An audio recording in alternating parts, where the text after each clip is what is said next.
Everyone look at Alex's camera. Right here. Is that Jay? Wonderful. All that shit in that bathroom.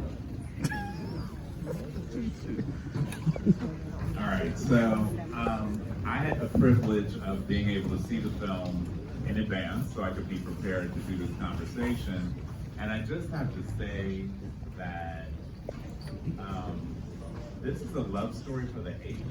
And I'm so grateful for you all bringing this story to life, for James for breathing life into the Black gay community and letting us see ourselves in a complicated, beautiful, challenging, deep, vulnerable love story, so that we could actually imagine the possibilities of what that is. So I want to thank both of you. You're incredible. Keep talking to you, Emil. Wait, what happened?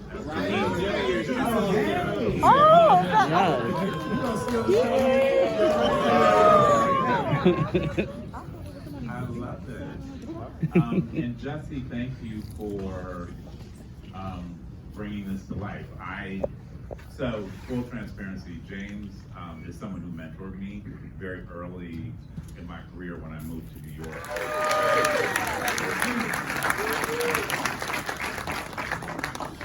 James is a consummate editor, so thank you for the perfect segue. Jussie, I mean, why this movie, why now? And what made you take your own financing and bring it to life?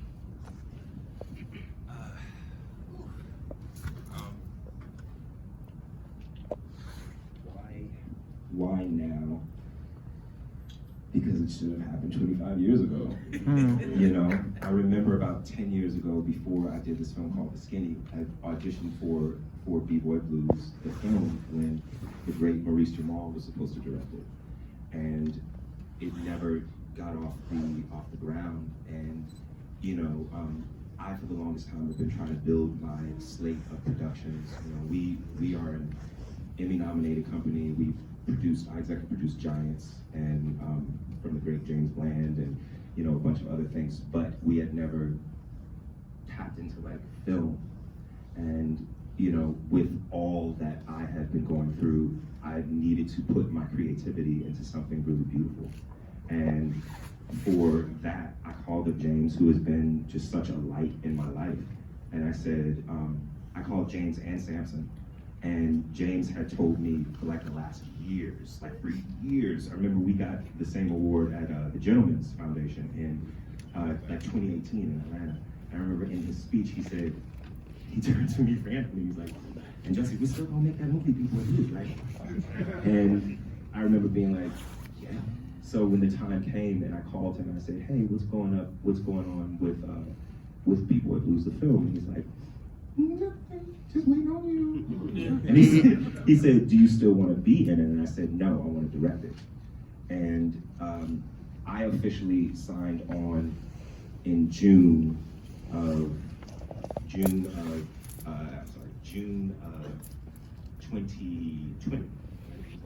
June of 2020, and by October of 2020, we were saying action. So we pulled together, myself and my partner Tom Wilson, with a Supermassive movie. We pulled together just an incredible team.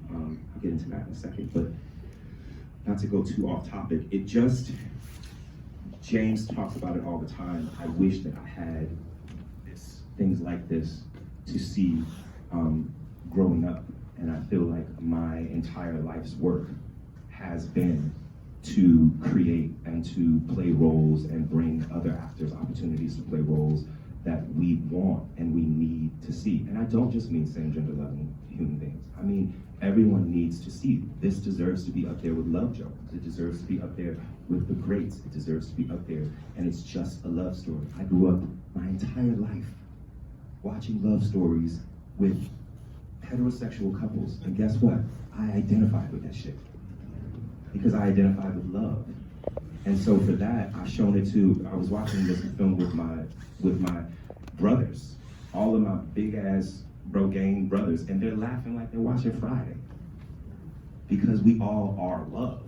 So it just made sense to, I used to also, side note, I used to go into Beverly Center in LA when I was a child, around 11 years old, and there was a Crown Books, and I used to sneak in there and read this book called BBoy Blues when everybody was at Rouse or at the other section of the books. And so James has always been such a, like I said, a light to me. So it was just, I don't really know if I asked the question. I'm so full right now. But just, yeah, that's what I did. I don't know. So that's beautiful. So would you please? Okay. I could not find, at the last minute, our brilliant actor had to drop out of playing the lead, and I was frantic. And I had been brainstorming with two people. There's Samson. Samson, you here? What the fuck? Get your ass up here. I thought you wasn't here, Samson. Y'all give it up for Samson McCormick.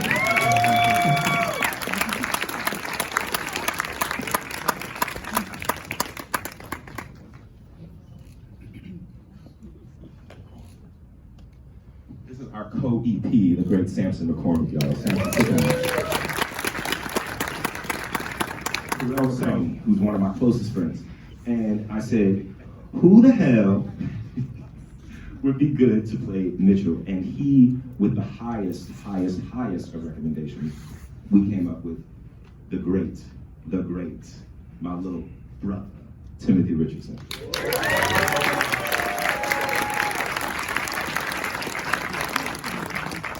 Then I had to get on the phone with James Bland. And I had to say, who the fuck are we gonna get to play Raheem? That was the most difficult character to cast because it's such a legendary character because all of us have dealt with a Raheem or a Ford. And James was like, yo, there's this guy, and he was in Triangle, and he was in this, and he was in that, and he was, it's just, he's good, he's really good. I was like, all right, is he really good? He's really good. So he read, he's one of the most fearless actors that I've ever worked with in my life, and I've worked with some pretty fucking great actors. This young man is one of the most fearless actors. He committed in a way that I have not seen in a really long time with Thomas Mackey.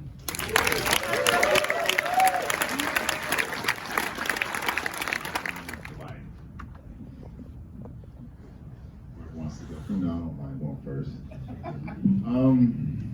I would say, after I read the book, it took me a while to really tap in to see who Raheem really was. Because I initially thought he was a thug or like just some hard around guy.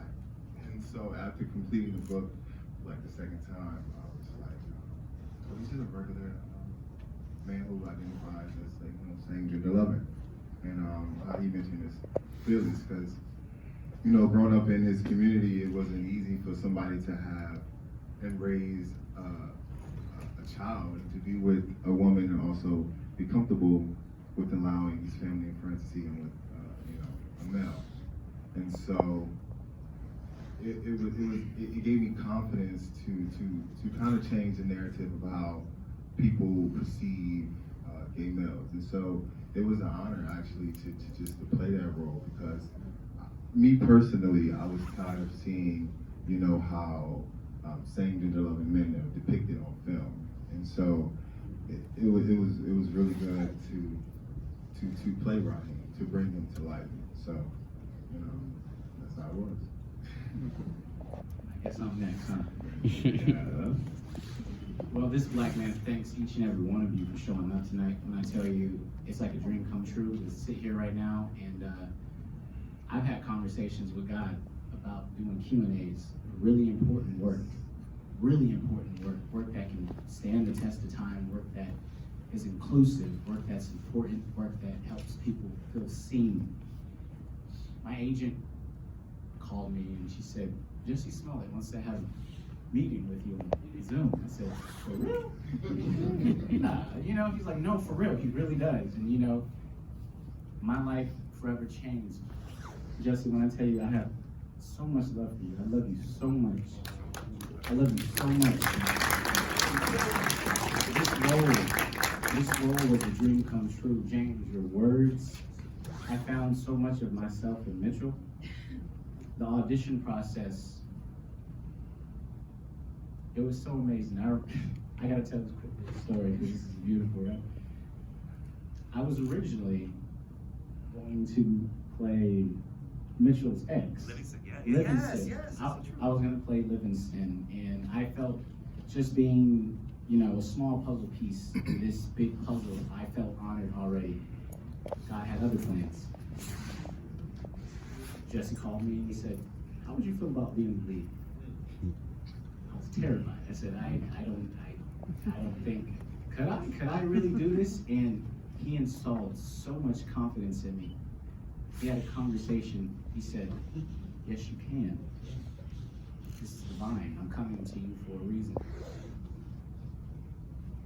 The great James Earl Hardy was there for my last audition, and he said, "That's my Mitchell." And from that day on, when I arrived to New York, The next I day. booked the role, and he said, "You know, you should be on the plane yesterday because we need to start shooting." I showed up, from the crew to the cast. Everybody had so much confidence in me being number one on that call sheet. And when I tell you, I showed up every day trying to just authentically play Mitchell. I didn't want to play a caricature of who Mitchell is. I wanted to really show his life, show an aspect of his life that we don't usually see in the medium of film.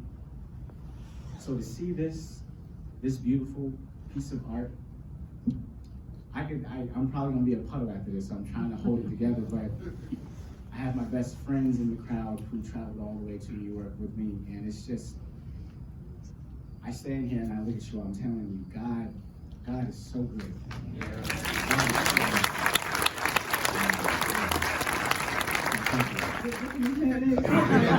I'm clear.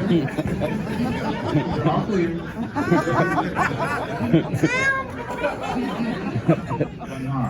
Let me tell you, when we first, even on the first day, you know what, me and Matthew we leaned on one another. You know, when we stepped into it, you know, I remember telling you, it was like, you know, we're going to war, you know, and I'm your partner, I got your back. You know, in every scene we step into, we're going to be going through an emotional roller coaster, trying to tell the stories of these characters. And if you ever, you know, have a day where you feel like you're doubting yourself, I'm here. You know, if you're carrying external emotions, you know, because we were both still going through personal things in our lives that we poured into the art, and we just worked every day at just being there for one another. And I think that's what, you know, brought us close. You know, and just. It was, and I would say we really started spending a lot of time together during the film. We separated ourselves from the rest of the cast and started working out together, just reading together a lot and understanding each other's boundaries and, you know, how we react to each other, and that's where we found the chemistry of it. I love it. There were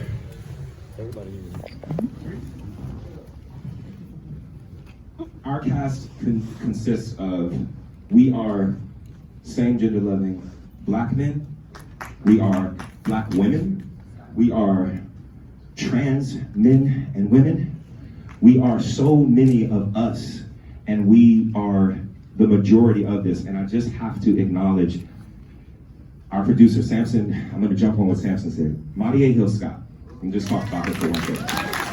So, I started doing this, and she's another person that I got from James Bland, because I was like, I need a producer, I need a really good producer. And he set me up, and I was like, but they gotta be black.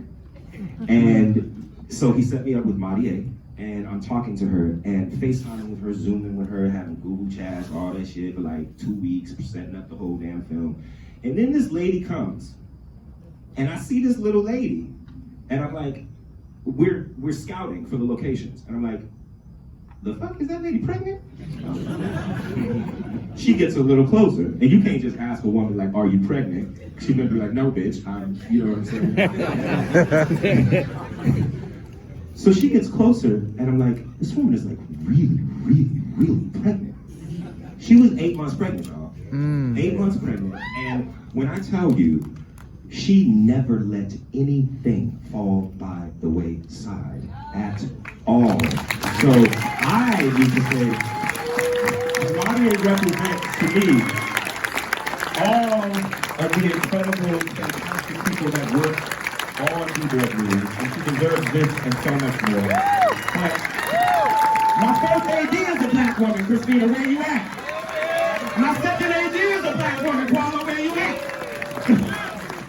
So, you know, and the cast, just if I could get the cast to stand up one more time. Y'all are so special. I don't know if I see everybody. Randy Evans, like, as Misha. You know what I'm saying? Landon as Gene, Landon Woodson. Michael Jackson Jr. up there as BD.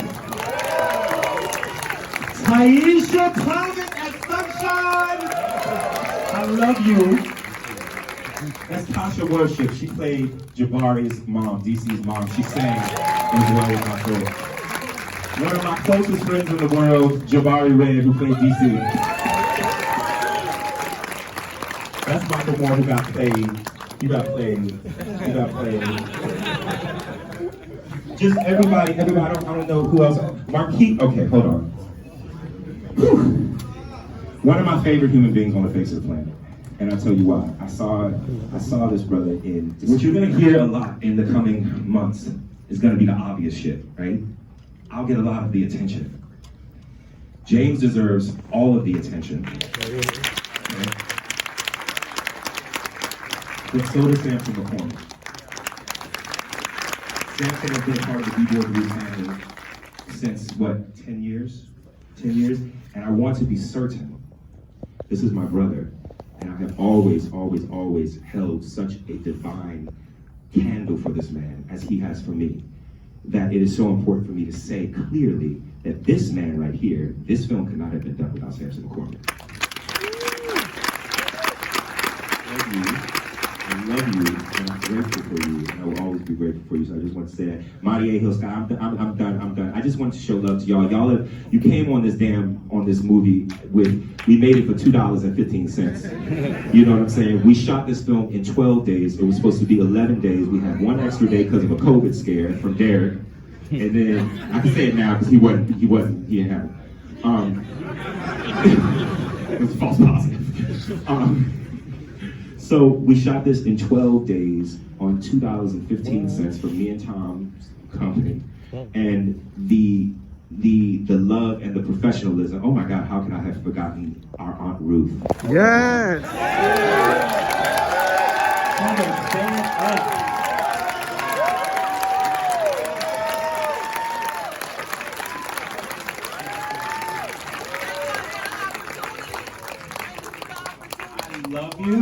I love you.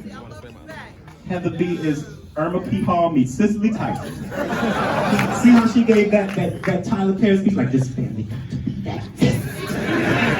I love you. I'm done talking. I'm just grateful for y'all, and I have to show love to y'all. I feel like it's better to say, and forgive me if I am, but it's better to say thank you too much than to not say it enough. So just thank you to you all for this. I knew what it meant to.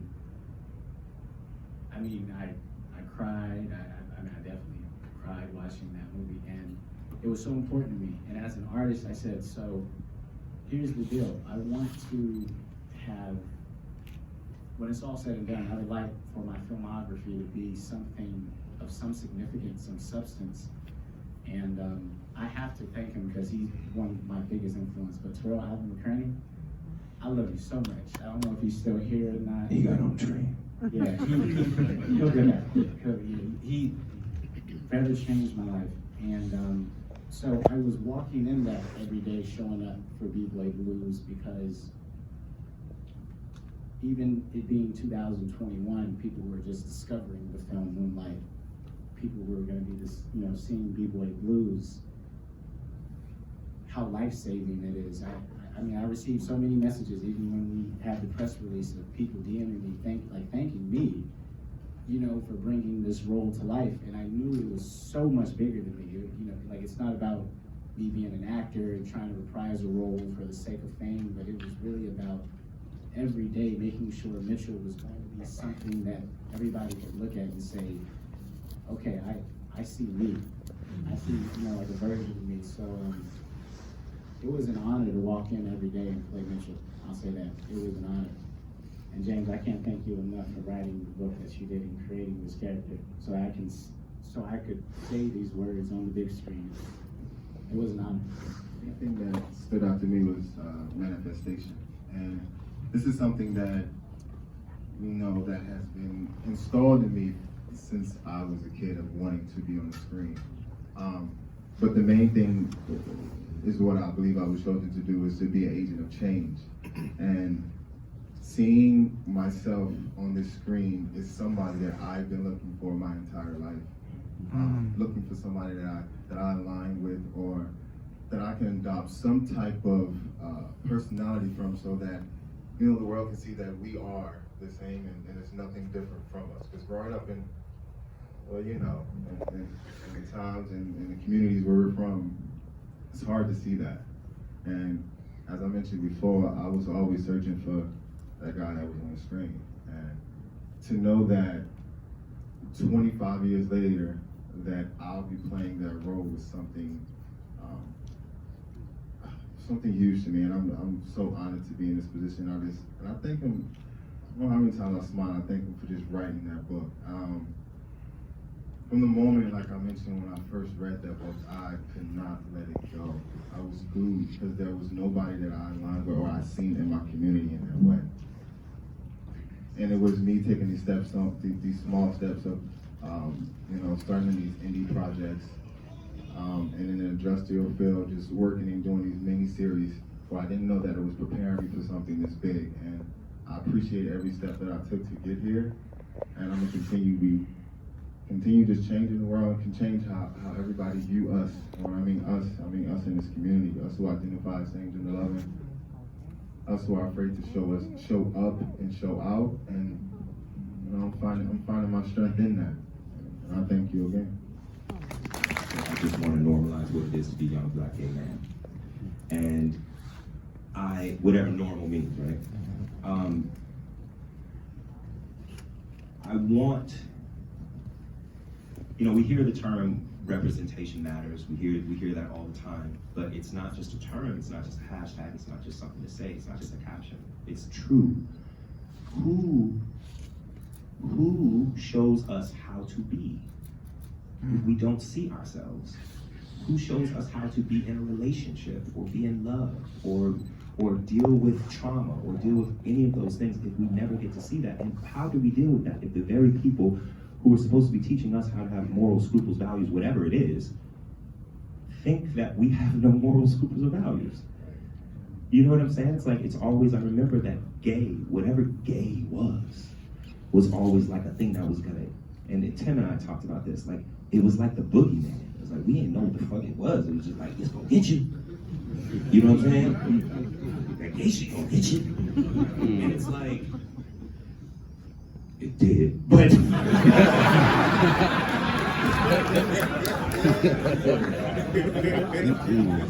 know what I'm saying? So at the end of the day, the agenda is to show all that we are. I'm a same gender loving man, but I lead with my blackness. Facts. And that's not always okay for other folks within the community. But this is my community, and the manifestation of wanting to, not necessarily knowing it at 19 years old, but wanting to put down roots in something and be able to, somebody who I will not mention their name, but somebody that I love and really respect. When I first met her, she came up to me and she hugged me and she said, and it was right during the biggest point of the show that I was on. And she said, if I had you when I was growing up, I would have had a different understanding of who I was. And I feel like watching a complicated, it's not a fairy tale, it's a complicated, very, very layered. We had to deal with the domestic violence of it all. We had to deal with so many things. But this is not wrapped up in a perfect little box. You know what I'm saying? There will be other films coming, but it's also to tell the story more. But it will be, the reason why James' books, the entire series is so brilliant is because it did not give us our version of someone else's life. It gave us exactly what it is. And for that, it's just, there's so many incredible artists. Corey Knott is here, who I just freaking love and adore. I think Lewis is here. There's so many great, I'm sorry, also. There's so many great same gender loving artists that are out here that simply need to be, the spotlight just needs to be on, and we need to be supporting that. We cannot continue to say that. Are any of the folks on the soundtrack in here? Yes. Thank you, Samson. Hey, what? Okay, let me tell you about the Samson. Let me tell you about the soundtrack. Curated by Duran Bernard. Yes. Who we all love, and sang like it's a problem.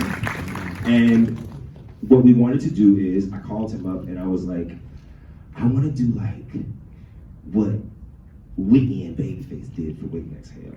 You know what I'm saying? Where it's like all black women, but I want to have all same gender loving black indie artists. Oh, wow. And that's what we did. And all the music that you hear in there is all black, same gender loving artists, except Aretha Franklin. She, I don't know what she. I don't know what she did now. But yeah, I'm sorry. That went, like, the question went sideways. But manifestation is of truly being who the fuck we are. It seems so simple. It's so simplified, but it's true. So many people are walking around not knowing who they are or not accepting who they are, walking around utterly confused, and that shit trickles down into other things. It trickles down into our health. It trickles down to our mental health. It trickles down to how we are with our insides. All of that stuff, it trickles down to how we react to other people, our anger, our happiness, whatever it is. So manifestation of just being who we are. Yeah. Amen.